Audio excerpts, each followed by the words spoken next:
Charles Williams, a friend of C.S. Lewis, is one of the inklings with Tolkien, wrote a play called The Golden Legend. And at the end of the play, he gives this poem about Satan. He calls him the son of mystery. He says, the son of mystery, and since God suffers him to be, he too is God's minister and labors for some good by us not understood. That's big God theology. Really big God theology.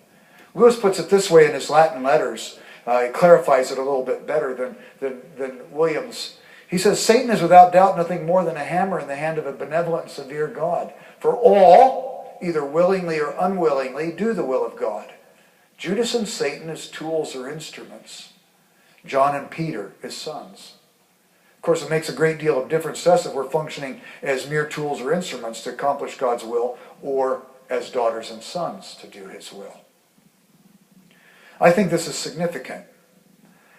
In Luke chapter 4, I remember once doing devotions in the temptation of Christ, and it says that Jesus was hungry, he hadn't eaten in 40 days, and Satan comes to him and says, if you're the Son of God, command that these stones be turned to bread.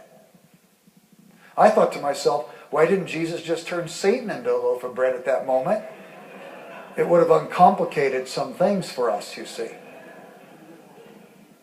But if a good God allows Satan to exist, Augustine observes, then a good God must believe that he can bring greater good out of his existence than his non-existence. There's the exploitation again that Lewis had written about in a preface to Paradise Lost. George MacDonald said, yet I know that good is coming to me, that good is always coming, though few have at all times the simplicity and courage to believe it. What we call evil is the only and best shape which for the person in his condition at the time could be assumed by the best good.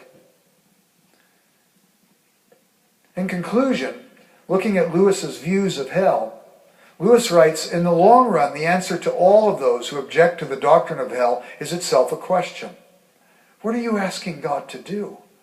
To wipe out their past sins and at all costs to give them a fresh start, smoothing every difficulty and offering every miraculous help?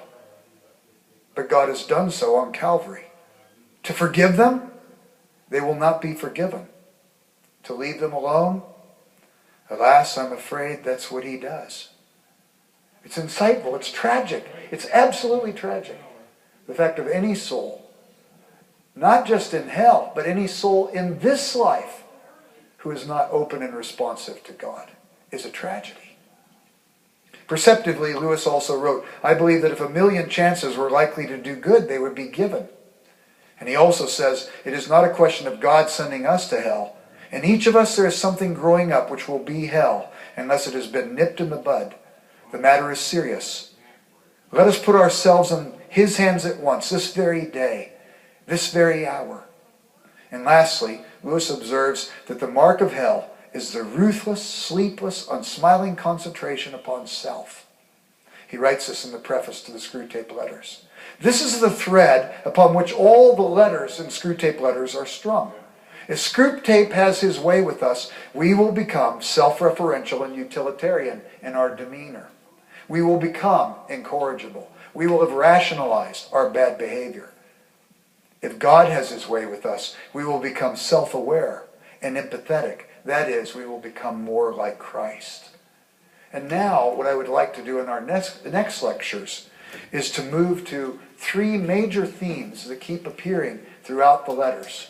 We'll do that once tonight, and then we'll pick it up there again tomorrow. Lewis does not give us a complete answer to the doctrine of hell, but he does come at it in a way that allows us to begin the process of thinking more deeply, plumbing the depths more deeply, and applying it more widely in ways that we might not have considered before. And in that way, he's helpful.